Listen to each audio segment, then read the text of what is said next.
The morning Eli Rourke decided not to ride out with the Callaway Trail Drive was the same morning he watched Abigail Barrett lose the last of her hay to a barn fire, and something in his chest cracked open like a wound that had never properly healed.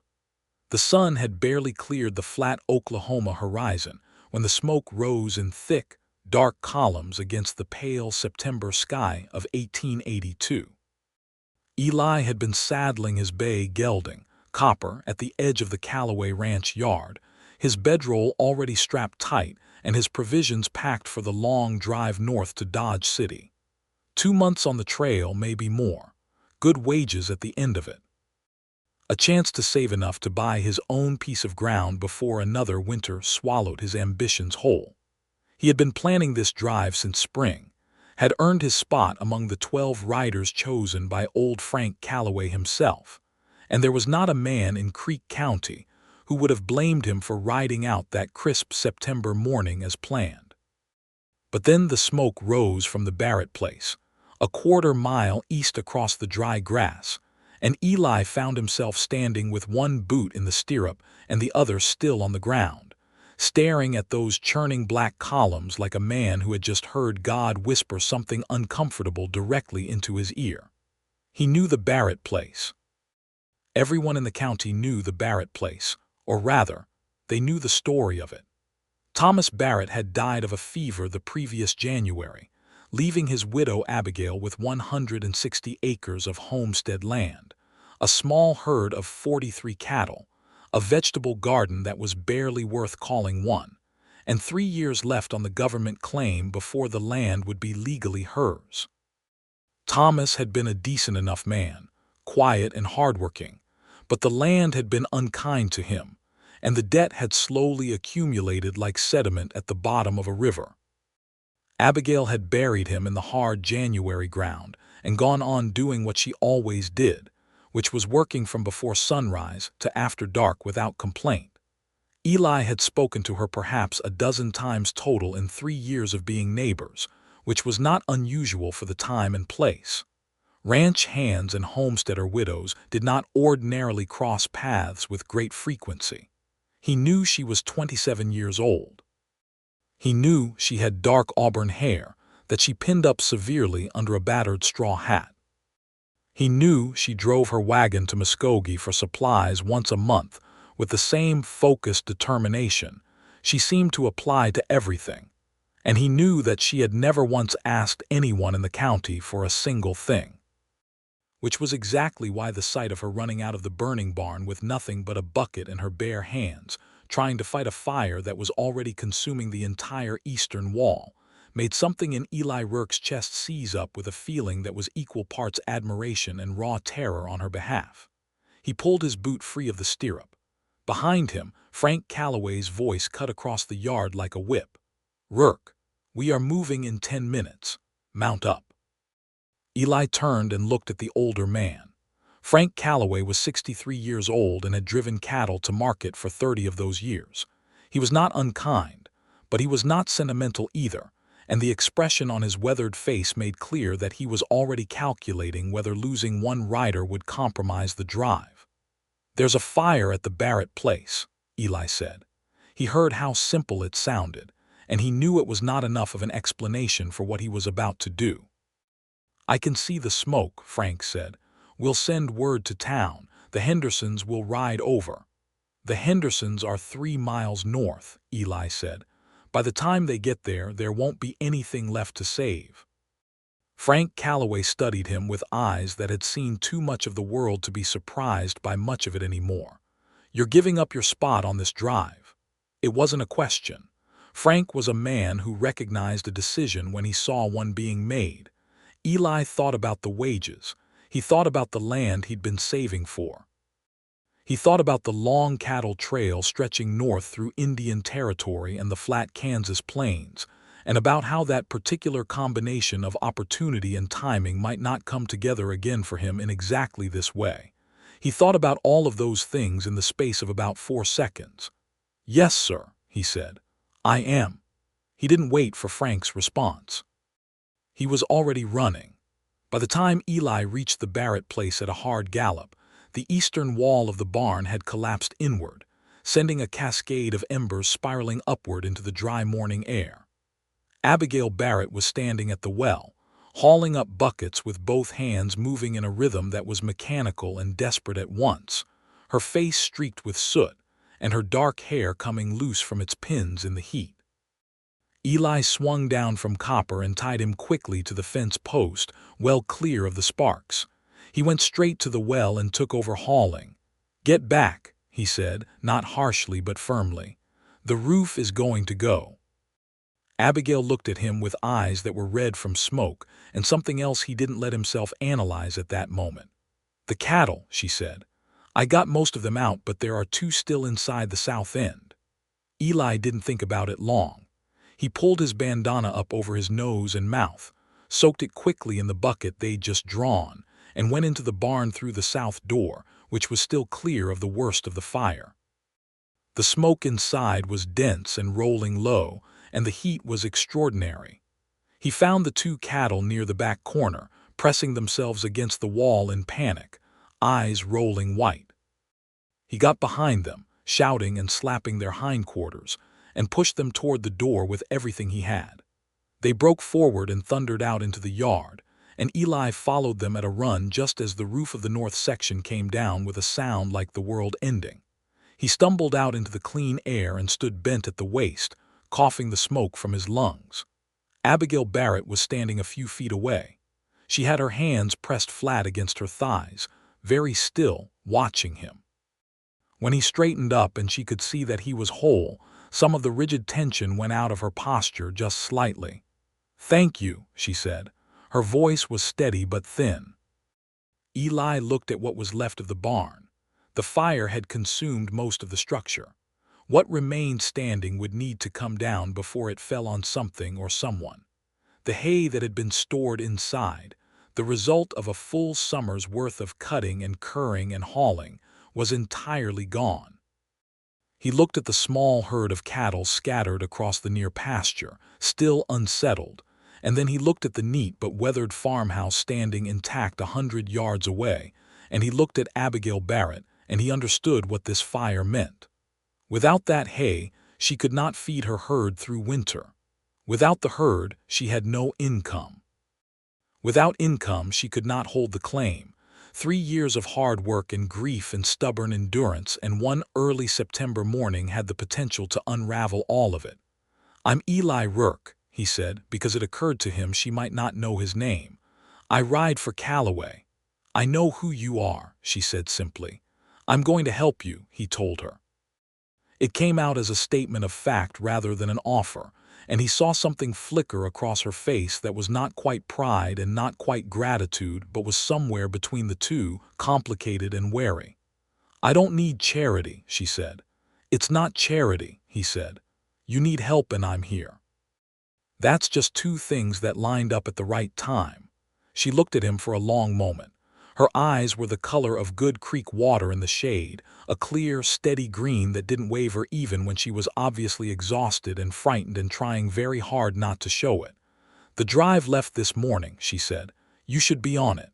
"I should be," he agreed. "But I'm not." The silence between them was not uncomfortable, which surprised him. It was the silence of 2 practical people standing in front of a large problem and assessing it without drama. "All right then," Abigail Barrett said, and turned toward the house. "I'll put coffee on." The first week was all work and no conversation beyond what was strictly necessary for the work itself. Eli returned his bedroll and extra provisions to the Calloway bunkhouse, which was now empty of the other riders, and explained to the ranch's caretaker, an elderly Mexican man named Cesar who had been with the Calloway operation for 20 years, that he would be working at the Barrett place through the fall. Cesar looked at him with the particular expression of a man who understood things without being told them, nodded once, and asked him if he wanted to borrow the Calloway wagon for hauling. Eli did want to borrow the Calloway wagon for hauling. He borrowed it along with a team of draft horses and spent the first 3 days hauling the wreckage of the burned barn away from the property and burying the debris in a ravine. It was brutal, hot, ugly work. The burned wood and collapsed metal were heavy and sharp, and by the end of each day, his hands were raw and his shoulders ached in a way that made him clench his jaw on the ride back to wherever he was sleeping, which for the first week was a bedroll under the stars because there was no bunkhouse at the Barrett place, and he would not have asked to sleep under her roof without being invited. Abigail noticed this on the fourth morning. She came out to where he was working at first light and said without preamble, "There's a storage room off the back of the house. It's got a cot. You'll use it." It was not quite an invitation and not quite an order, and Eli found himself almost smiling for the first time since the fire. "Yes, ma'am," he said, and moved his bedroll that same evening. The storage room was small and smelled of dried herbs and old wood, and it had a single high window that let in the first gray light of morning, and it was the most comfortable place Eli Rourke had slept in years. By the second week, they had developed a working rhythm. Eli was up before dawn, feeding and checking the cattle, mending fence where the fire had damaged the south pasture line, hauling water when the creek levels dropped. Abigail cooked breakfast and supper and spent the daylight hours tending her kitchen garden, preserving what she could put up in jars for winter, doing the small, relentless repairs that a homestead always demanded, and in the afternoons, working alongside Eli on whatever the largest task of the day required. She was an exceptionally capable woman. This was not something Eli had expected precisely, but it was something he recognized and appreciated immediately. She knew how to treat a sick animal, how to read the sky for weather, how to sharpen tools properly, and how to use them once they were sharp. She didn't do things halfway. She didn't complain. When something was hard, she simply worked harder, and when something was heavy, she picked up the other end without being asked. What surprised him was that she also had a dry, quiet sense of humor that showed itself in unexpected moments. On the 9th day, when a cantankerous old cow named Ruth kept backing away from the new water trough Eli had built and eventually sat down squarely in the middle of it, Abigail stood beside him watching this spectacle and said, perfectly straight-faced, "Ruth has opinions about the workmanship." Eli laughed out loud. It was the first time he had laughed since the drive left, and the sound of it seemed to surprise them both. Abigail looked at him sideways with something that might have been the beginning of a smile. Then she went back to work. The bigger problem remained. The hay was gone, and it was already mid-September in 1882, which meant the windows for cutting and curing a new supply were nearly closed. They would need to buy hay, but hay cost money, and money was the one thing the Barrett place was critically short of. Eli went over the numbers with her one evening at the kitchen table, the two of them sitting across from each other with the lantern between them and a ledger book she kept in a manner that was careful and honest about how bad things were. "You've got the cattle," Eli said. 41 head now after losing 2 to the fire. If you sell 10 or 12 head now, before the price drops in late fall, you'd have enough to buy sufficient hay to carry the remaining herd through winter. Abigail sat with her hands flat on the table, looking at the numbers. "If I sell 12 head now, I drop below the threshold that makes the operation viable by spring. I'd be trying to rebuild a herd from 29 cattle, and at current prices I couldn't afford to buy back breeding stock until at least the following year." "Then we find another way," Eli said. She looked at him then, directly, in the way she had of looking at people that made you feel she was reading something printed on the inside of your face. "Are you doing this?" she asked. It wasn't hostile. It was a genuine question, the kind that came from someone who had learned to be careful about accepting things from people. Eli considered his answer. The honest answer was complicated, and he wasn't entirely sure he understood it himself yet, so he gave her the simplest true part of it. "I saw the smoke," he said, "and I couldn't ride away from it." She was quiet for a moment. The lantern flame moved in a small draft from the window. "Thomas would have said that was foolish," she said. Then more quietly, "I don't think it's foolish." It was the most personal thing she had said to him, and it sat between them gently, like something fragile that neither of them wanted to disturb. They found another way, as Eli had promised. He sent a letter to his brother Daniel, who ran a small operation in Texas, asking if there was any hay to spare from the Texas cutting at a reasonable rate.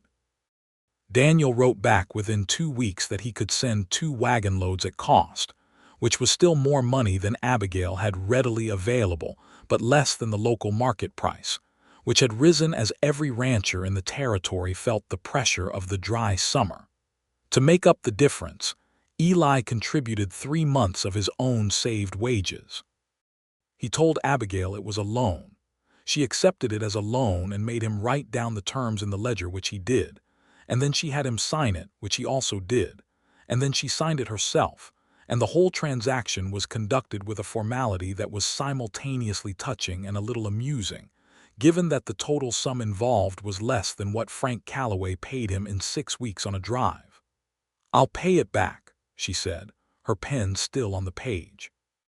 "I know you will," Eli said, and he meant it completely. The hay arrived in the first week of October, driven up from Texas by one of Daniel's hands and a hired wagon driver. Eli spent 2 full days unloading and stacking it in the temporary shelter he had built from salvaged timber and new lumber he'd hauled from Muskogee. It wasn't a proper barn. It was more of a large lean-to with a sound roof and good walls, and it would do the job through the winter, which was all that was required of it. The night they finished stacking the last of the hay, the sky turned cold and clear, the kind of October sky that was so full of stars it seemed almost overcrowded. Eli came in for supper later than usual, and Abigail had kept a plate warm for him on the back of the stove, and when he sat down at the kitchen table she brought it to him along with the coffee, and then, instead of going back to whatever she had been doing as she usually did, she sat down across from him. They talked for almost 2 hours. It began with practical things, as their conversations always did. The cattle numbers, the state of the well, the condition of the south pasture fence. But somewhere in the middle of the second cup of coffee, it shifted, the way conversations do when 2 people have been working alongside each other long enough that the practical words start making room for the real ones. She told him about Thomas, not in a mournful way, but in the way you tell someone about a person you want them to understand. Thomas had been from Ohio, she said. He had come west because he believed in the Homestead Act the way some men believed in religion, with a full and sincere faith that the land would reward honest effort. He had been right about the land and somewhat wrong about the timeline. He had worked himself very nearly to death for 3 years, and then a fever had finished the job in 12 days in January, and Abigail had held his hand through all 12 of those days. He was a good man, she said. He wasn't built for this country, but he tried. "What about you?" Eli asked. "Were you built for it?" She thought about this with the seriousness she gave to most questions. "I think I was built for the stubbornness of it," she said. "I'm not sure that's the same thing." Eli smiled. "It might be exactly the same thing." She looked at him with that direct, assessing look. "What about you? Where are you from?" "Missouri," he said. "St. Joseph. My father was a farrier. I came west at 18 and got work as a ranch hand and never particularly felt the need to go anywhere else." "You don't have land of your own?" "Not yet. I was saving for it." He said it without bitterness, and she caught the implication. "The drive wages," she said. "Yes." "Eli." She said his name for the first time, not Mr. Rourke, not you, but his name, and something about the way it sounded in her voice made him very still. "I didn't ask you to stay." "No," he agreed. "You didn't." "Then why does it feel like something I should be sorry about?" He looked at her across the table in the lamplight. She had unpinned her hair at some point during the evening, and it lay across her shoulder in a long auburn wave, and she looked tired in the honest, clean way that people look tired when they have worked hard all day and are finally allowed to rest. "It's not anything to be sorry about," he said carefully. "I made my own choice. But it cost you." "Things worth doing usually cost something," he said. She was quiet for a moment, turning her coffee cup in her hands. "What are you going to do after winter? After everything is settled here and you've gotten this place through the season?" He hadn't asked himself this question with any real seriousness until she posed it directly. He found that when he tried to think about leaving, about riding back to whatever the next opportunity was, riding away from this kitchen and this woman with her Creekwater eyes and her dry humor and her refusal to be broken. Something inside him resisted the idea with a firmness he couldn't quite explain. "I don't know yet," he said honestly. The autumn deepened, and the work deepened with it, as it always does on a homestead in Oklahoma in October. The days grew shorter and colder, and more urgent with the particular urgency of winter approaching, when every task undone becomes a potential crisis, and every task completed feels like a small act of survival. Eli repaired the well housing, rebuilt the chicken coop that had been damaged in the fire's heat, winterized the farmhouse windows with oiled paper and fresh chinking in the wall gaps, and began the long process of assessing the south pasture fence, which was in worse condition than either of them had initially understood. He worked with the focused, methodical efficiency of a man who has done physical work all his life, who knows the difference between moving fast and working well, and who has learned that in this country, working well is always the more important of the two. Abigail worked alongside him in the afternoons as she had from the start, and between them developed the comfortable, wordless communication of two people who have learned how the other moves through physical space. She knew when he needed the second pair of hands and when he didn't, and he knew when she wanted him to take the heavy end without her having to say so. And these small recognitions, practiced over weeks, built something between them that was solid and warm and real. They also continued talking in the evenings, which had become as natural as the work itself. Eli found that he could tell Abigail things he had not told most people. He told her about his older brother Daniel's near failure in the Texas drought of 1879, and how the family had pulled together to save the operation with a combination of stubbornness and borrowed money that sounded, he said, not entirely unlike their current situation. She laughed at that, a real laugh, not guarded, and the sound of it did something extraordinary to the atmosphere of the small kitchen. He told her about his mother, who had died when he was 12, and about the way his father had grieved by working harder, which was the only way the men in his family knew how to grieve, and how Eli had inherited this particular coping strategy and was not entirely sure whether it was a strength or a limitation. Abigail told him about growing up in Kentucky, in the hill country, where her father had run a small sawmill and her mother had kept a large kitchen garden, and Abigail had been the oldest of 5 children, and had learned early that someone always had to be the one who held things together. She said this without self-pity but with a certain wry clarity, as though she had spent time examining this fact about herself from a comfortable distance. "Do you ever wish someone would hold things together for you for once?" Eli asked, and then immediately felt the weight of the question and wondered if he had overstepped. But Abigail didn't look offended. She looked thoughtful, turning the question over the way she turned her coffee cup carefully. "I'm not sure I'd know how to let them," she said at last. Eli looked at her steadily. "You let me." She met his eyes and something shifted in her expression, something careful and considering, and then, gradually, something softer. "I did, didn't I?" she said. It was not quite a question. The first frost came in the 3rd week of October, exactly when the almanac predicted it would, and they spent the day before it in a concentrated effort to pull the last of the kitchen garden vegetables and bring in anything from the pasture that would be damaged by a hard freeze. By evening they were both thoroughly tired and somewhat muddy, and when Abigail put supper on the table and they sat down to eat, the silence between them was the comfortable, settled kind that does not require filling. After supper, Eli was sitting on the porch steps in the cold dark, looking at the stars, when Abigail came out and sat beside him. Not at the opposite end of the steps, but next to him, close enough that he could feel the warmth of her shoulder against his. "The Hendersons came by today while you were out checking the south fence," she said. "What did they want?" "Margaret Henderson wanted to know if I was doing all right, which really means she wanted to know about you." Abigail's voice carried a thread of dry amusement. "Apparently it's the talk of Creek County."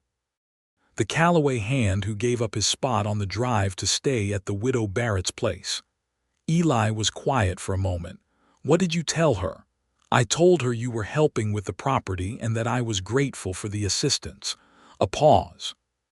"She gave me a very knowing look." "Did she?" "The entire county is apparently convinced that we are," she paused, choosing her word with care, "romantically involved." Eli looked sideways at her. The lamplight from the window made her profile sharp and lovely against the night sky. "Are you troubled by that?" he asked. She was quiet for a long moment. The stars were very bright and the air was very cold, and somewhere across the pasture a coyote called once and fell silent. "I was troubled by it at first," she said slowly. "I worried about what it meant for my reputation, and I worried about what it meant about my own." She stopped and started again. "About what I was allowing to happen without being sure I had any right to be allowing it." Eli turned to look at her fully. "And now?" "Now," she said, and she turned to look at him too, and they were very close in the dark, close enough that he could see the particular way the starlight caught in her eyes. "I think I've been worrying about the wrong things." He didn't kiss her then. He thought about it, and he thought that she might even want him to, but something in him wanted to be careful, wanted to be sure that what was building between them had the proper foundation before he tested any part of its weight. "Abigail," he said quietly. "Yes. I want to say something to you, and I want to say it clearly because I think you deserve clarity." She waited, watching him. "I did not stay here because I felt obligated.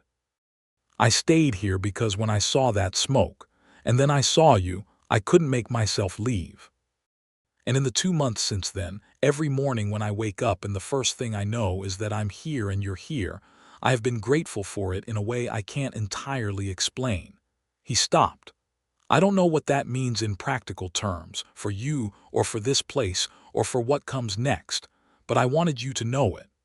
Abigail Barrett was a woman who did not cry easily. She had buried her husband in frozen January ground and held herself together through a summer of grief and labor and financial fear. And she had watched her hay burn on a September morning and kept working. And she had learned long ago to keep her tears for the truly private moments when no one was watching. But her eyes were bright in the starlight now, and her voice when she spoke was not quite as steady as usual. "I want you to stay," she said. "Not just through winter, past winter." She took a breath. "I know that's a great deal to ask of a man who gave up a season's wages to be here in the first place." "You're not asking," he said. "I'm offering." They sat together on the cold porch steps under the October stars for a long time after that, and eventually his hand found hers where it rested on the step between them, and she turned her palm up to meet it, and they sat like that, not speaking, while the cold deepened around them and the stars wheeled slowly overhead. It was the first kiss that had not been a kiss, and they both understood exactly what it was. November arrived with wind and the first genuine threat of serious weather. The territory had a particular talent for dramatic weather changes, and 1882 was proving to be no exception. The temperatures dropped sharply in the first week of November, and by the second week, there was ice on the water troughs each morning that had to be broken before the cattle could drink. Eli's days became entirely about keeping the herd warm, fed, and watered. This was not particularly glamorous work. It involved rising before dawn in temperatures that had dropped below 20 degrees, hauling water, breaking ice, distributing hay from their hard-won supply with careful economy, checking every animal for signs of cold stress or illness, mending fences that the wind damaged almost faster than he could repair them. His hands cracked and bled at the knuckles despite the leather gloves. He lost feeling in his toes some mornings, and had to come in and stand by the stove for 10 minutes before he could properly work them again. Abigail always had coffee ready when he came in from the early morning rounds, and sometimes there were biscuits, and the sight of her at the stove in the gray early light, her dark hair still loose from sleep, moving with the efficient, unhurried rhythm that was entirely characteristic of her, was the warmest thing in any of those cold mornings. They had not kissed yet, in the conventional sense of the word. What had grown between them since the night on the porch steps was something that expressed itself more in proximity and tone and small attentions than in any dramatic gesture. He noticed when she was tired and took work from her without being asked. She saved the first cup of coffee from the pot for him and kept his seat at the table warm with a folded quilt when he was out in the cold early hours. They argued about the best method for treating a sick cow, and both of them were right about different parts of the problem, and they sorted it out between them, and the cow recovered, and neither of them mentioned being right or wrong afterward because it didn't matter. There was a moment in the middle of November, on an afternoon of gray frozen sky and bitter wind, when one of the cattle, a young heifer, went through a weakened section of fence and ended up in the ravine below the south pasture, stuck in a mud patch that had frozen around her legs in the dropping temperature. Getting her out was an hour and a half of heavy, miserable, cold work, both of them in the ravine, Eli pulling from above and Abigail pushing from below, talking the terrified animal through it in low, steady voices. When the heifer finally scrambled free and stood trembling on the solid ground above, they looked at each other across the animal's back, both of them caked in mud and thoroughly cold, and started laughing at the same moment. It was the kind of laughter that comes out of shared exhaustion and shared success, and the particular absurdity of having just spent an hour and a half wrestling a cow out of frozen mud in a November wind, and it rolled out of them both for a full minute, genuine and helpless. When it subsided, Eli was standing close to her, and they were both breathing hard from the work and the cold and the laughter, and their faces were close, and it seemed entirely natural that his cold hand came up to her cold cheek, and her eyes met his, and he kissed her. It was not a tentative kiss. It was warm and certain, the kiss of two people who have been moving toward each other for a long time through a great deal of hard work and careful honesty, and who, now that they have finally arrived at this moment, are not interested in being uncertain about it. She kissed him back with the same directness she brought to everything else, her hand coming up to rest against his chest, and when they separated she looked at him with those clear green eyes and said, very quietly, "It took you long enough." He laughed, surprised. "You could have moved the timeline along." "I was waiting for you to be sure," she said, and this was so precisely and honestly Abigail that he felt a rush of feeling for her so strong it was almost physical. "I've been sure for weeks," he told her. "I know," she said. "I was also waiting for you to know that you were sure." She paused. "You are a man who needed to come to it himself." He shook his head, smiling. The heifer was already ambling back toward the herd, entirely unaware of the significance of the moment she had inadvertently engineered. "How do you know me so well already?" Abigail looked at him steadily, the wind pulling at her hair. "You're a man who gave up his wages and his plans and a season's worth of work for a woman he barely knew because he saw smoke," she said. "That tells you quite a lot about a person if you're paying attention." Eli Rourke, who had been called many things in his 31 years, had never been told that a single morning's decision revealed his character so completely, and he stood in the frozen ravine on that gray November afternoon and felt more clearly seen than he had in a very long time. December brought snow, and with it a different quality of difficulty, the kind that is beautiful and brutal simultaneously and makes no apologies for either quality. The Oklahoma Territory in winter of 1882 was nothing like the rolling grass sea of summer. It was white and hard-edged and achingly cold, and the work of keeping a homestead alive through it was constant and unforgiving. Eli and Abigail worked together through all of it, and alongside the work, something between them continued to deepen and settle, the way a good fire builds from a match to a full steady blaze over time, layer by layer, until it needs no further tending because it has become its own sustaining source of heat. They talked in the evenings with the lamp between them, and they had moved past the comfortable getting-to-know-you conversations into something more substantive and ongoing, the kind of exchange that two people have when they have begun to build a shared interior world. They disagreed sometimes, genuinely, about things that mattered. Abigail thought the cattle operation should eventually expand to include a small dairy component, which would provide a more reliable, year-round income stream. Eli thought the land was better suited to a mixed operation with some crop farming, which would reduce the dependence on hay that had nearly undone the whole enterprise in September. They were both right, and they were both also listening to each other, which meant that the conversation developed into something that was better than either of their original positions, a plan that incorporated dairy in the near term and crop farming in the medium term, structured around the specific qualities of the Barrett land and the realities of the local market in Creek County in the early 1880s. Eli had not said anything further yet about the future beyond the vague "we" that had begun to appear in their conversations, and Abigail had not pushed him, because she understood that he was a man who did things in their right order and their right time, and she had decided she trusted this quality in him even when it required patience from her. What she had not expected was for it to come from such a completely ordinary moment. It was a Sunday in mid-December, the third Sunday of Advent if you were counting liturgically, which neither of them was, but it was a Sunday, which meant that the heaviest work was set aside, and they spent the morning in the kind of companionable quiet that is its own form of rest.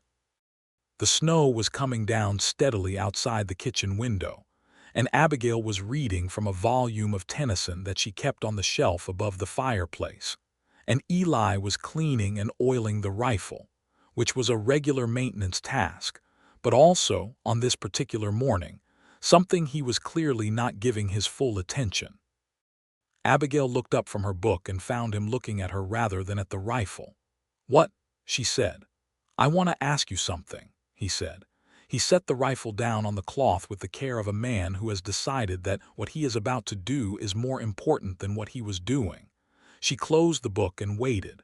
Eli was quiet for a moment, and she could see that he was choosing his words with the same seriousness he gave to all things that mattered. He was not a man who made speeches, and he did not make one now. What he said was simple and direct, which was entirely characteristic of him. "I know this land is yours," he said.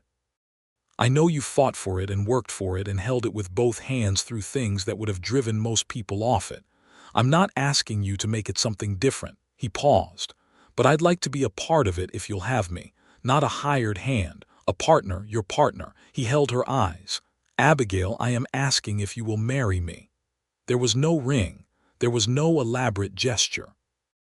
There was the kitchen table between them and the snow outside and the oilcloth with the rifle on it and the Tennyson book closed in her hands, and Eli Rourke looking at her with an expression of complete seriousness and the particular vulnerability of a man who has said a very important true thing out loud and is waiting to find out what the world will do with it. Abigail Barrett set the book down on the table.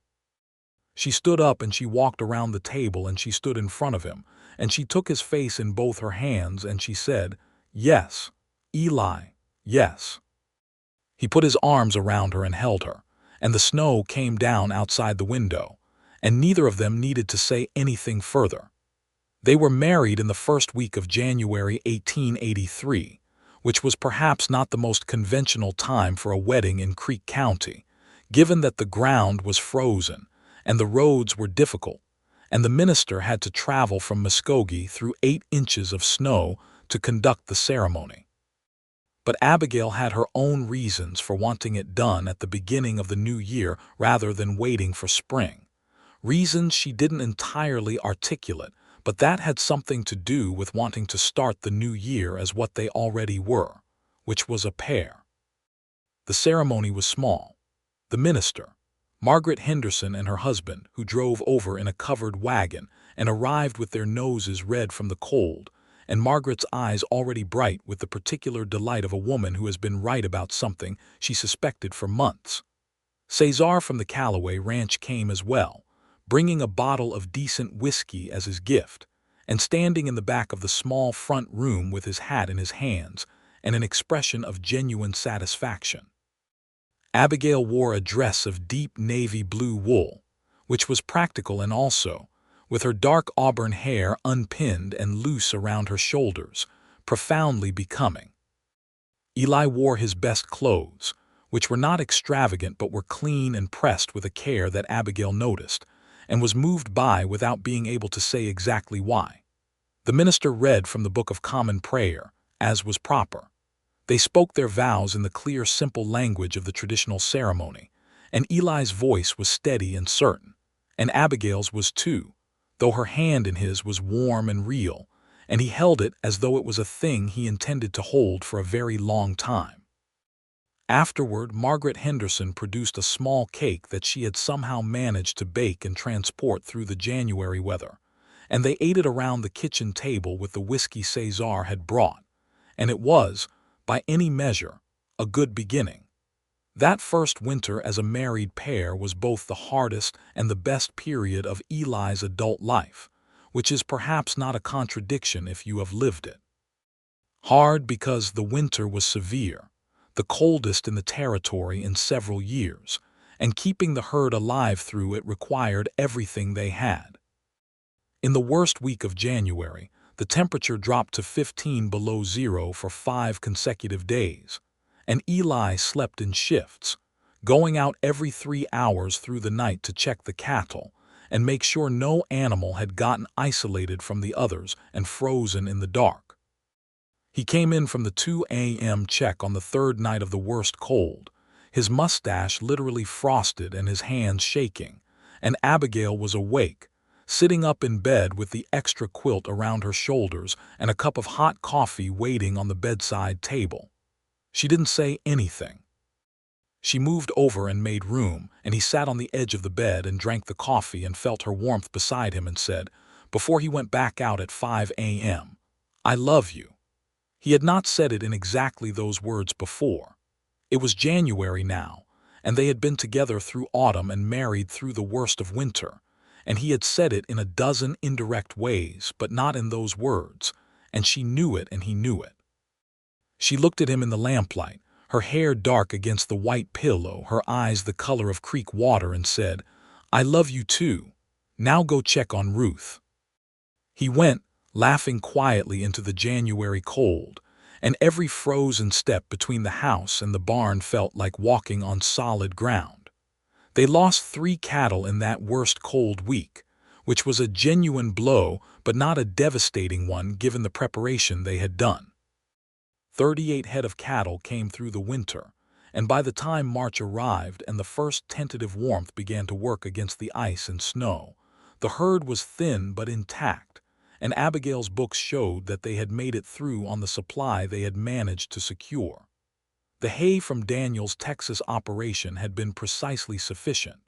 Not one bale to spare, but precisely sufficient. Eli thought about this sometimes, about how close the margins were in this life, how much it mattered to get the details right, and how grateful he was that he and Abigail were both people who attended to details. Spring came to Oklahoma the way it always does, with a dramatic and nearly overnight transformation that makes the long winter seem almost worth it. The grass came back fast and green, the cattle began to put on weight, and the pastures filled with the particular quality of warm light that only exists in early spring on the plains, horizontal and golden and full of promise. Eli began working on the new barn. This was a genuine barn, properly designed and properly built, not the linta that had served them through winter. He drew plans on paper with the care of a man who intends to build something that will stand for 50 years, and he wrote to Daniel in Texas, and to a lumber yard in Muskogee, and spent a week working out what the project would cost and what it would require. He also rode over to the Callaway Ranch in early April and spoke to Frank Callaway, who was preparing for the year's drive. Frank listened without interrupting, his old eyes moving over Eli's face with that same unhurried assessment he had given him the September morning when Eli had pulled his boot from the stirrup and turned away from the drive. "You've settled then," Frank said when Eli had finished explaining. "Yes, sir. On the Barrett place." "It's the Rourke place now," Eli said. "We're married." Frank Calloway was quiet for a moment. Then he did something Eli had seen him do perhaps twice in 3 years of working for him, which was smile. It was not a large smile, but it was entirely genuine. "Good," the old man said simply. "Then I suppose you'll be needing the use of my wagon team for hauling lumber. If you can spare them," Eli said. "I can spare them," Frank said. "Consider it a wedding gift since I missed the ceremony." The barn raising began in May. This was one of the enduring traditions of rural Oklahoma in 1882 and 1883, that a man could put out word that he was raising a barn and expect his neighbors to show up and help, because the understanding was mutual and genuine. That community was what stood between a family and the 1,000 ways the land could defeat them. Eli sent word through Creek County, and on the Saturday morning they had designated for the raising. 14 men showed up with tools and strong backs, including Frank Calloway himself, who was 63 years old and did not do heavy lifting anymore, but who directed operations from a camp chair with an authority that no one questioned. Abigail and 3 neighboring women cooked for the crew all day, and the smell of their cooking mixed with the smell of fresh lumber in the warm May air. And by evening the frame was up and the walls were going, and the whole thing had the quality of something joyful and serious at once, which is what a barn raising always was, a communal act against the ordinary dangers of this life. The barn was completed in the 3rd week of May, properly roofed and sound and large enough to serve them for years. When they stood in front of it that evening, Eli and Abigail, looking at what stood where the ruins of the fire had stood the previous September, she put her hand in his and squeezed it once hard, and did not say anything, because some things are complete without words. Summer brought its own rhythms. Eli bought 8 additional cattle, good breeding stock, from a rancher in the next county who was reducing his herd, which brought them to 46 head, and set the foundation for the expansion they had planned through the winter. He also broke ground on the first crop plot on the western side of the property, a modest start, 10 acres of corn and 5 of winter wheat, planted to catch the summer rains and be ready for harvest in early fall. He hired a part-time hand for the summer months, a young man of 19 named Sam Birch, who was new to the territory from Arkansas and was honest and willing and not yet fully capable, but learning fast. Sam reminded Eli of himself at that age, all energy and ambition, and a slight overestimation of his own competence that experience would correct. And he was patient with the boy in the way that he had wished someone had been patient with him at 19. Abigail had, by July, established the small dairy operation they had discussed, with 4 good milk cows and a regular arrangement to sell butter and cheese to the general store in Muskogee. It was not a large income, but it was steady, and steady was the thing they needed alongside the cattle operation's more seasonal returns. She drove the wagon to Muskogee herself on the first Tuesday of every month, which had been her routine long before Eli arrived, and which she had no intention of changing simply because she was now Abigail Rourke. Eli felt no inclination to argue with this. He had married a woman who drove her own wagon, and he considered this entirely to her credit. There was a difficulty that summer that they had not anticipated, which came in the form of a man named Clarence Webb, who held a land claim adjacent to the Barrett property on the northern edge, and who had apparently decided, in the absence of Thomas Barrett's living presence, that the boundary line was open to reinterpretation. Webb was a heavy-set man in his mid-40s with a lawyer's temperament and a bully's instincts, and he had begun grazing his cattle over the northern fence line of the Rourke property in early June, which was clearly deliberate and clearly intended to test what Eli would do about it. What Eli did about it was go to the county land office in Muskogee, obtain a certified copy of the original Barrett land claim survey, confirm exactly where the property line ran, and then ride out to the northern fence line with the survey in his coat pocket and spend a day replacing every fence post and wire on that section with new materials, working methodically from east to west, making absolutely clear, through the simple fact of the work, that the fence would stand where the survey said it should stand.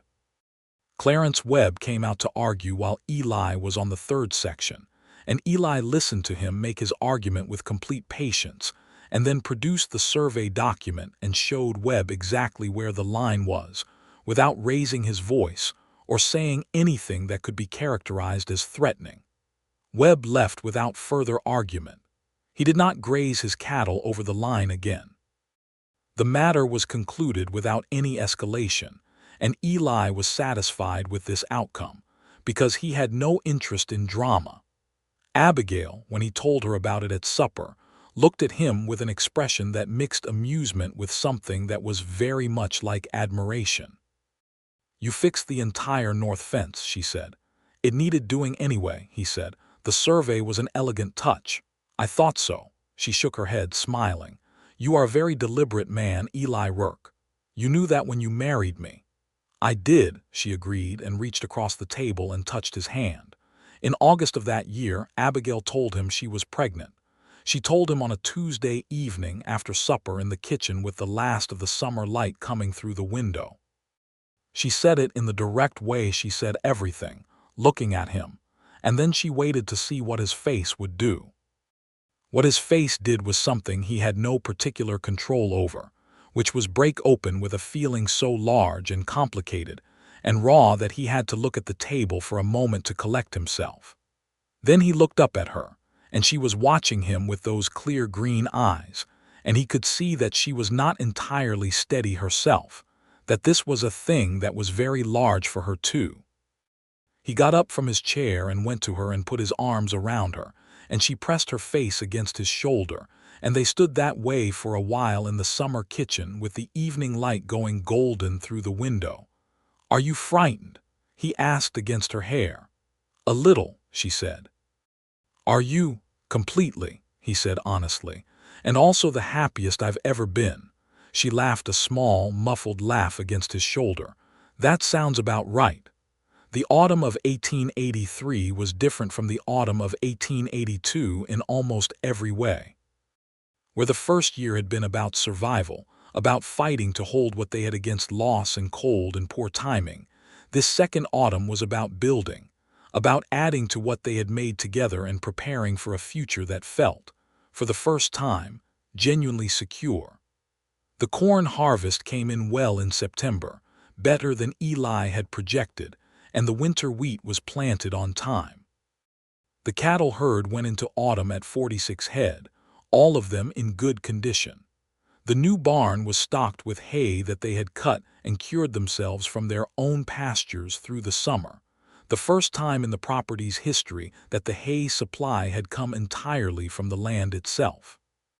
The dairy operation had turned a small but consistent profit through the summer, and Abigail's accounts in the ledger showed that the loan from Eli's wages had been repaid in full by October, which she told him with a certain quiet satisfaction that he understood completely. The claim would be legally theirs in another year and a half. The government deed, the thing Thomas Barrett had come west to earn and had nearly lived to see, would belong to Abigail and now to the Rourke family, clear and free and unencumbered. Eli rode to Muskogee in October and bought a proper set of rings at the jeweler's shop there. He had not been able to offer a ring the January morning he proposed, and this had been something he had quietly not forgiven himself for, even though Abigail had never once mentioned it. The jeweler showed him several options, and Eli chose a gold band set with a small green stone that was the color of creek water in the shade, which the jeweler told him was a peridot, and which Eli had never heard of but which was exactly right. He gave it to her on the evening of their first wedding anniversary, presenting it not with ceremony but with the simple directness he had learned she preferred.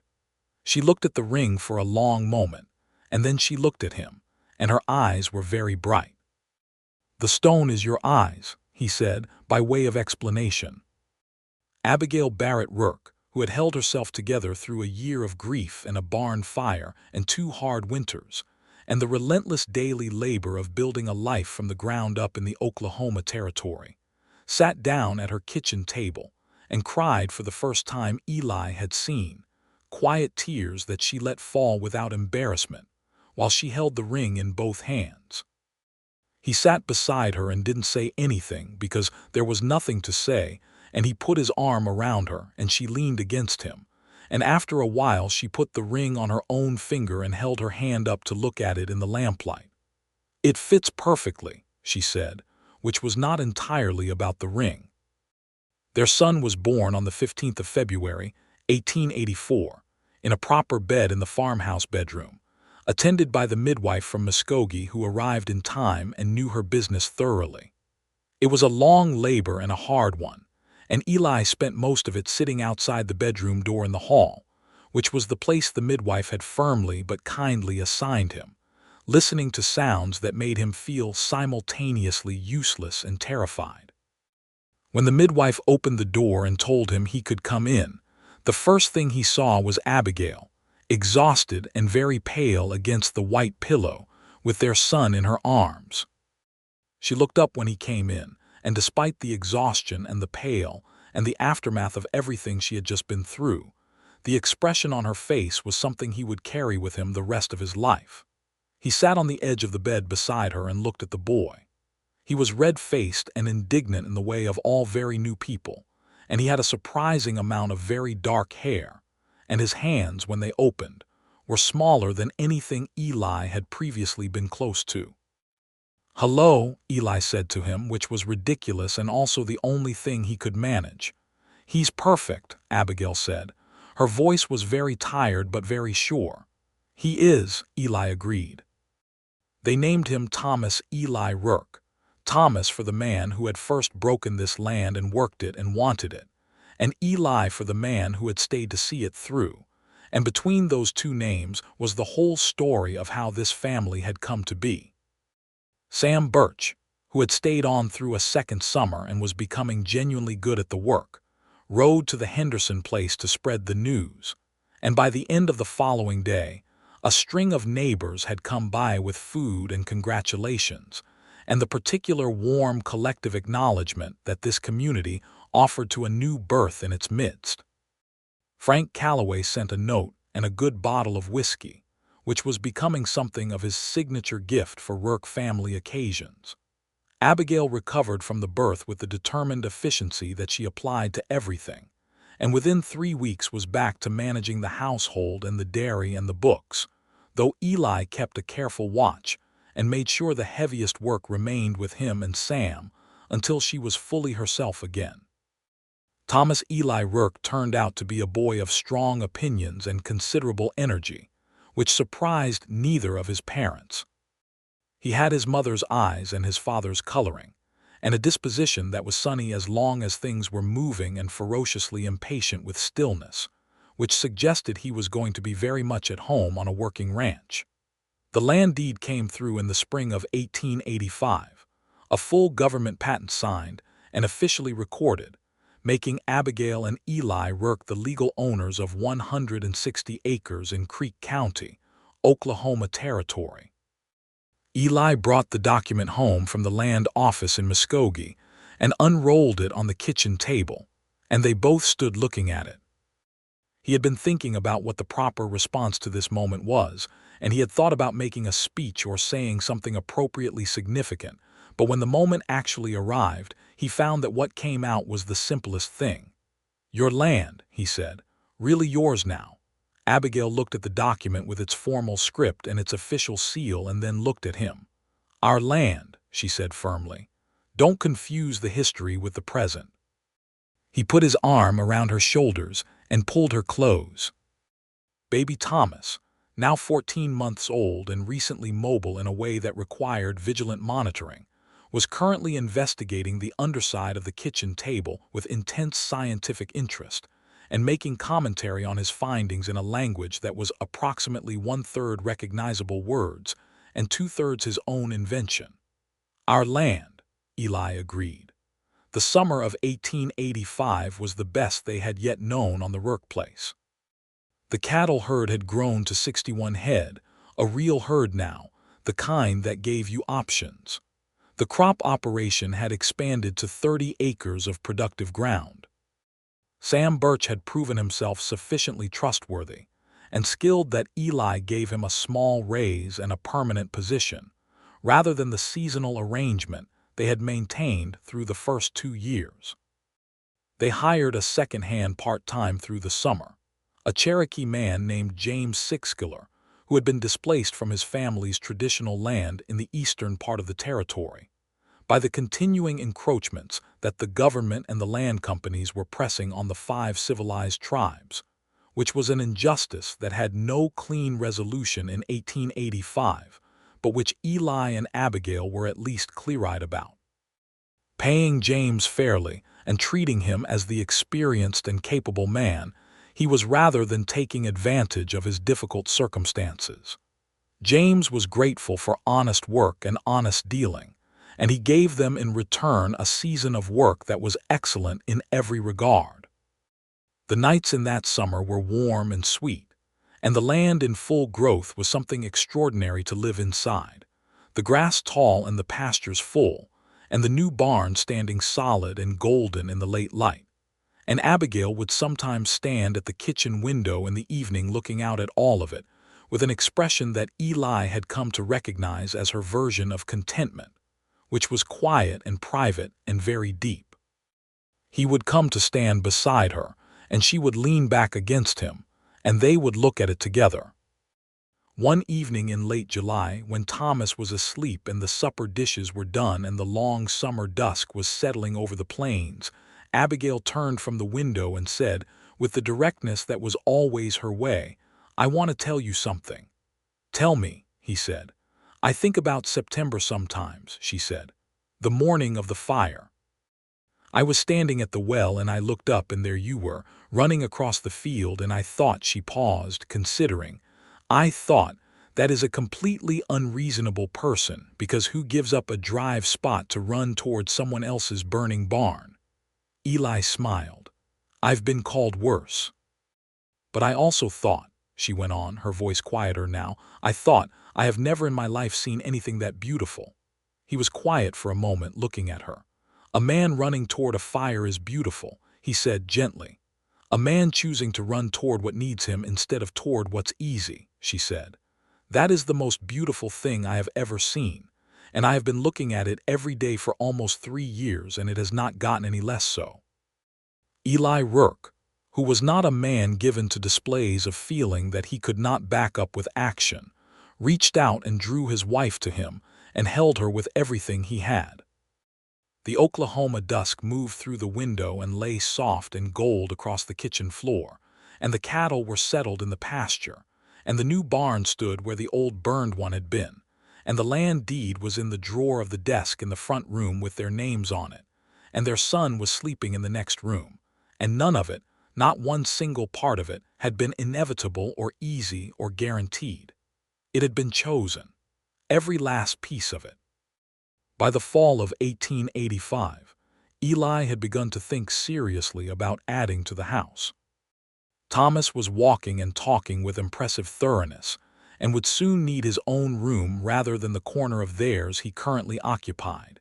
And there was also, since June, the additional consideration that Abigail was expecting a second child, a fact they were both glad of and careful about, Eli being particularly attentive to making sure she was not doing more than was comfortable, which was a position she pushed back on with good-natured firmness.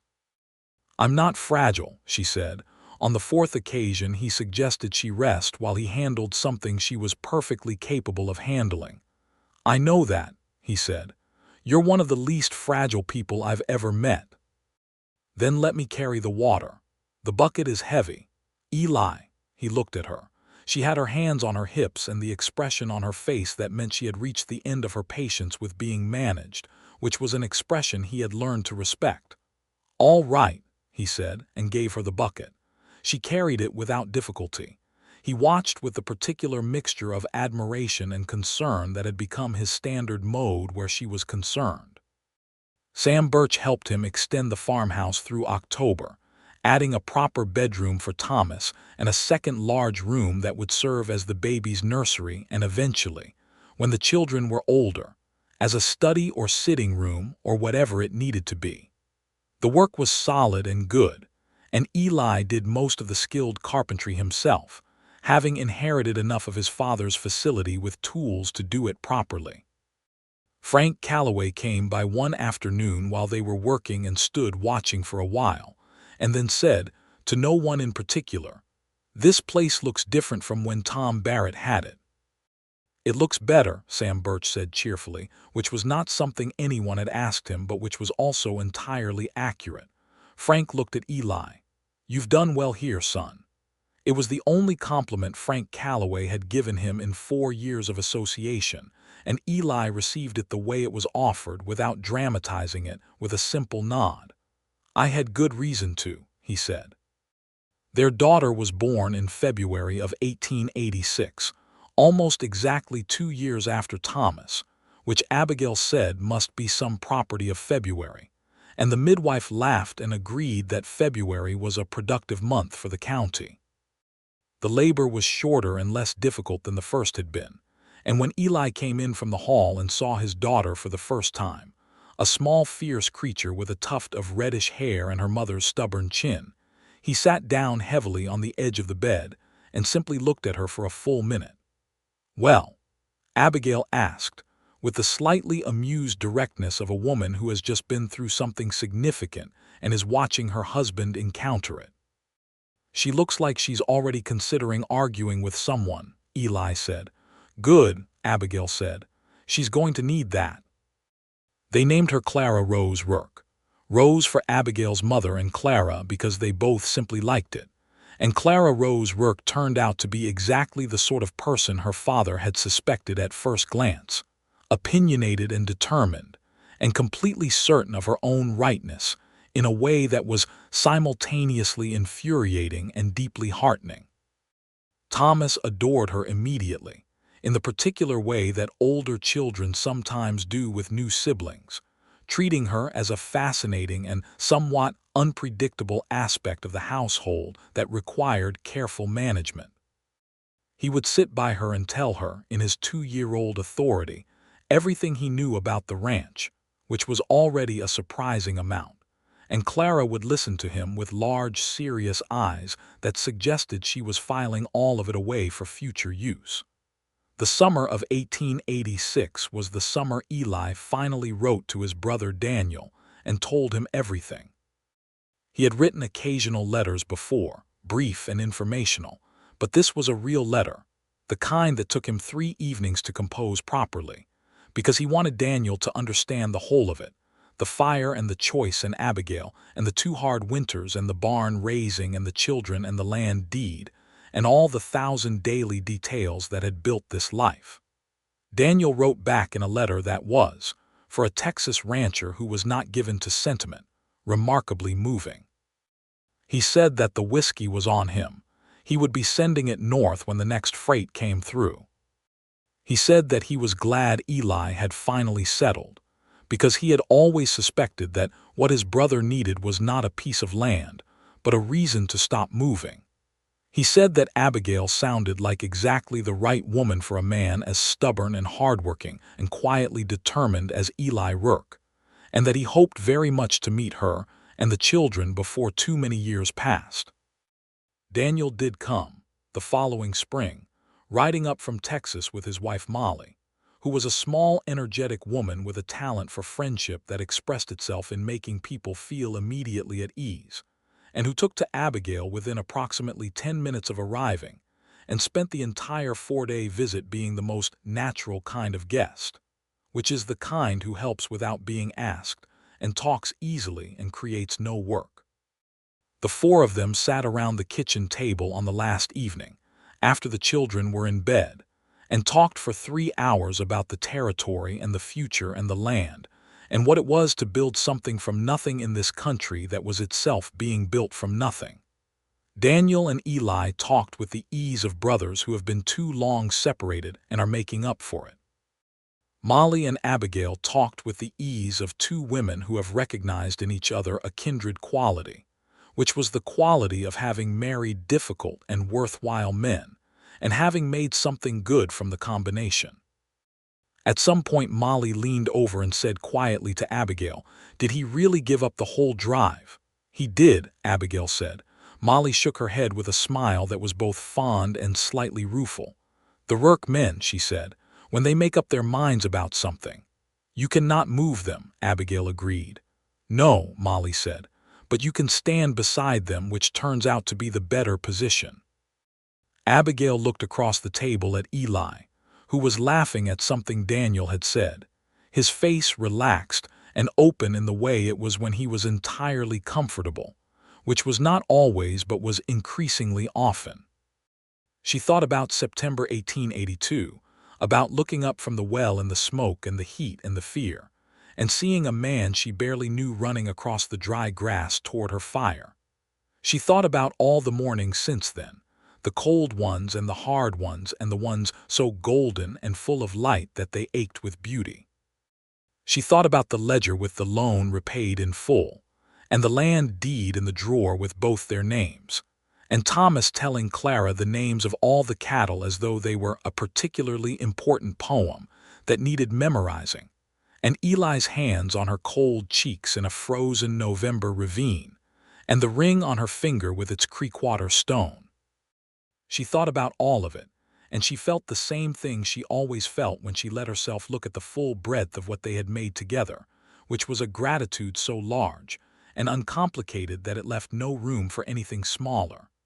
"Yes," she said to Molly, very quietly, "the better position." The years moved forward with the forward-moving quality of good years, full of work and growth and the ordinary extraordinary events of a life built on solid ground. Thomas grew into a boy who was serious and curious and thoroughly at home on horseback. By the time he was 6, riding out with his father on Saturday mornings to check the cattle with an air of responsibility that Eli found both amusing and genuinely touching.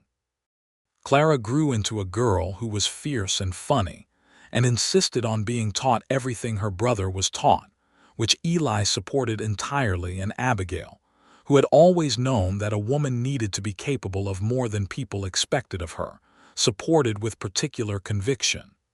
The cattle herd reached 80 head by 1888. The crop operation had expanded to 50 acres and included, now, a small apple orchard along the south fence line that would not produce its first real harvest for a few years yet, but that Eli had planted because he believed in planting things whose benefits you would see in the future, even if the future was a long way off.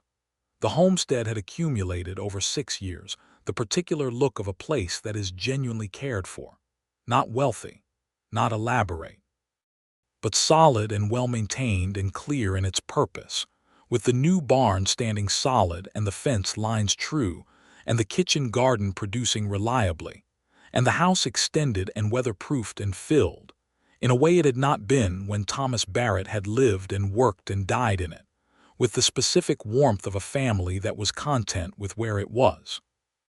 On an evening in the early summer of 1888, when Thomas was 4 and Clara was 2, and both children were briefly, miraculously, simultaneously asleep, Eli and Abigail sat on the porch steps in the warm dusk, which had become one of their regular rituals, the quiet end of the day. "I've been thinking about what Frank said," Eli said. "Which thing Frank said?" Abigail said, because Frank Calloway, now in his late 60s and somewhat retired from active operation, still came by with occasional regularity and opinions. "He thinks we should consider selling a portion of the North Quarter to the Hendersons, who want to expand, and using the capital to buy the Mercer place when it comes up in the fall." Eli paused. "The Mercer land would give us access to the creek on the east side, which would solve the summer water problem permanently." Abigail was quiet, thinking about this in the way she thought about things, carefully and without rushing. "The North Quarter is good grass," she said. "It is," he agreed. "But the creek access is worth more in the long run." "Show me the numbers," she said. He had them in his coat pocket because he had known she would ask, and he produced them, and they went over them together in the evening light while the fireflies started coming up from the grass. The numbers were, as they usually were when Eli had done the work, correct and clear. The exchange made sense if the Mercer land came up at the price they expected. "All right," Abigail said when they had gone through it twice. She folded the paper and handed it back. "But I want to see the Mercer place myself before we decide." "Of course," he said. She looked at him sideways. "You already knew I'd say that." "I was counting on it," he said. "Your eye for land is better than mine." This was true, and they both knew it. Abigail had a particular gift for reading land, for understanding what it was and what it could become and what it would cost to get it there, that had only sharpened over 6 years of working it directly. She shook her head, but she was smiling. "You are relentlessly sensible," she said. "You say that like it's a criticism." "It isn't," she said. She leaned against his shoulder, the way she had on this same porch on that first cold October night years ago. "It is one of the things I love most about you." He put his arm around her, and they sat in the summer dusk. And from somewhere inside the house came the small sound of Thomas moving in his sleep, which resolved into silence. The creek access was eventually secured, though through a more complicated negotiation than they had initially expected, as the Mercer family's situation changed before the place officially came up for sale, requiring Eli to deal with 3 different family members over the course of a year before the deed transferred. But it did transfer in 1889, and the practical benefits of the creek access were exactly as significant as they had projected, solving the summer water problem and opening up additional grazing land that more than compensated for the North Quarter sold to the Hendersons. Margaret Henderson, who by now considered herself something of a founding patron of the Rourke family story, expressed great satisfaction with this outcome. She had been dining out on her knowledge of the early Eli and Abigail developments since approximately October 1882, and showed no signs of stopping. Oklahoma Territory was changing around them in these years. The land runs were bringing settlers in ever greater numbers, and the territory was filling with new homesteads and new towns, and the particular energy and disorder of rapid settlement. There were difficulties that came with this, the pressure on the tribal lands being the most serious and the most unjust, as the 5 civilized tribes who had been promised their territory by treaty watched those promises eroded by political convenience and settler demand. James Sixkiller, who still worked occasionally for the Rourkes when they needed additional hands, spoke about what his family and community were facing with a restraint that was more moving than anger would have been, and Eli and Abigail listened to him, and were honest about the fact that the growth and stability of their own operation existed within a larger story that was not clean or fair. They couldn't fix that. They could treat James and his family with dignity and fairness and honesty, and pay him what his work was worth and not a cent less, and let their children grow up understanding that the land they lived on had a history that required honesty, not erasure. This was not enough, and they knew it was not enough, but it was what was within their direct power, and they did it. In 1889, Oklahoma Territory moved toward statehood discussions, which brought new legal frameworks and new possibilities. Eli spent considerable time that year dealing with the formal updating of land registrations under the new territorial government systems, which was tedious but important work. Abigail handled the paperwork with her usual precision, and by the end of 1889, all of their land records were in proper order under the new system. Thomas started at the school in Muskogee in the fall of 1889, which required him to board with a family in town during the week and come home on weekends, an arrangement that he accepted with 7-year-old stoicism, but which his parents found harder than he did, particularly the first few weeks. Abigail kept her feelings about this practical and quiet, as was her way. But Eli noticed that on the Monday mornings when Thomas was taken back to town, she found extra work to do and did it with more focus than usual. Clara was 4 and thoroughly unimpressed by her brother's absence, which was to say that she was extremely impressed by it, and expressed this by doing things she normally would not have attempted under Thomas's watchful older brother's supervision, including teaching herself to climb the large post oak by the south fence, and riding the most gentle of the ranch horses by standing on the fence rail, and persuading the animal to stand very still while she swung a leg over, which worked right up until the moment it didn't, at which point Eli arrived at a run to find Clara sitting in the dirt with an expression of mild scientific interest and absolutely no tears. The horse objected, she informed him. I see that, he said, crouching down to examine her for damage. She was uninjured except for her dignity, which seemed unaffected. What did we learn? Clara thought about this. We need a better method, she said. He carried her on his shoulders back to the house, and she told him what the better method might be, which was actually not a bad approach, and which he helped her practice properly the following Saturday, because Abigail Rourke's daughter was not going to be a person who gave up on things because the first attempt hadn't worked. The years accumulated in the way they do when life is full, and the Rourke place grew and changed with them. By 1890, they had 88 cattle, 70 acres of crops, a producing orchard whose first real harvest had come in the previous fall, and whose apple butter was, Abigail declared, the finest thing her kitchen had produced in the decade, and a household that ran with the quiet, efficient competence of a well-tended operation. Sam Birch had married a local woman and settled on a small place of his own nearby, still working part-time for the Rourkes, but building something of his own with the skills he'd developed over the years, which gave Eli a particular satisfaction. Thomas, at 8, was a serious and capable boy who had his mother's steadiness and his father's patience, and a gift for numbers that was already remarkable, and that the schoolteacher in Muskogee had written to tell them about with a formality that made Abigail sit up very straight at the kitchen table and reread the letter 3 times. He gets it from you, Eli said, looking over her shoulder. He gets it from you, she said firmly. You are the one who taught him the ledger.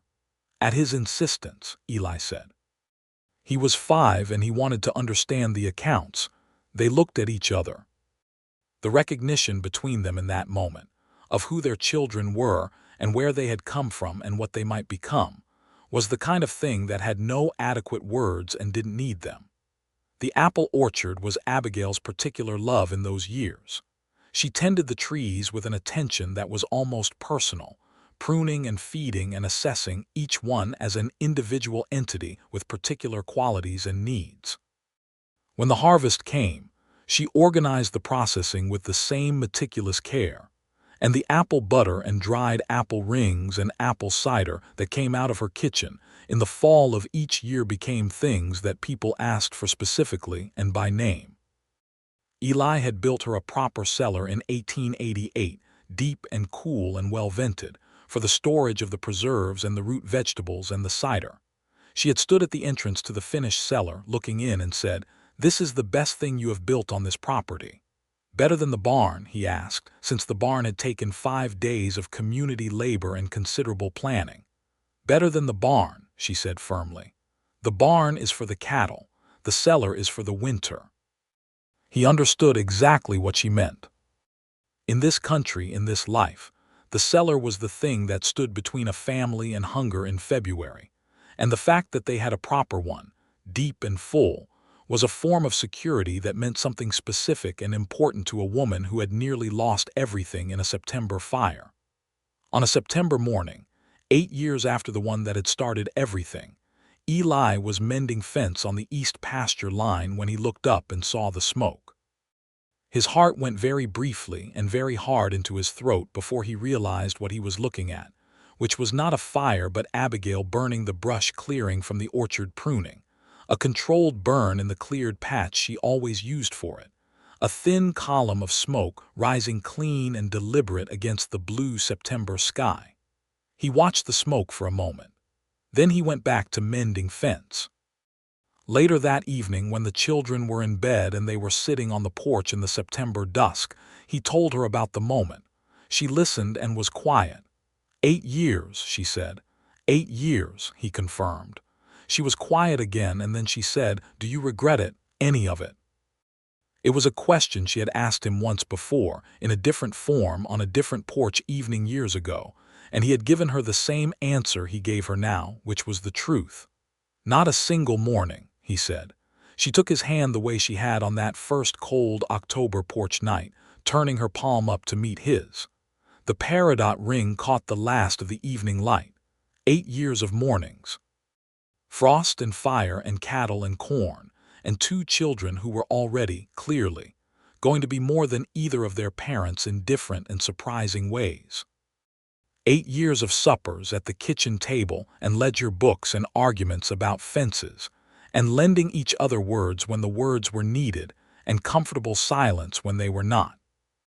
He looked at her profile against the evening sky, this woman who had stood at a burning barn with a bucket and refused to be beaten, who had learned to let someone stand beside her without losing 1 inch of who she was, who had built something real from the ground up in a hard country, and who would, he understood with complete certainty, go on building it for as long as she had breath. "Eli," she said. "Yes. I'm grateful," a pause, "for the smoke." He turned to look at her.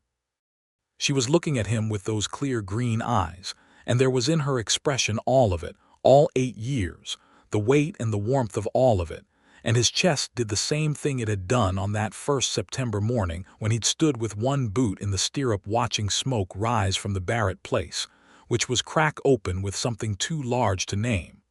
"So am I," he said. "Every single day." The Oklahoma stars came out one by one over the Rourke place, over the solid barn and the producing orchard and the herd of 88 cattle in the dark pasture, and the cellar full of winter stores and the house with its 2 sleeping children. And Eli Rourke and Abigail Rourke sat on their porch steps under all of it, their hands together, watching the dark settle over everything they had made. The land was theirs. The life was theirs. And every single piece of it had begun with a choice, made in a handful of seconds on a September morning, to pull his boot from the stirrup and run toward the smoke. It was, he had come to understand, the best decision he had ever made. He squeezed her hand and she squeezed back, and the stars multiplied overhead, and the Rourke place lay quiet and whole and full around them, solid as the ground it stood on, sure as the season that would follow this one, and the one after that, and all the good seasons still to come.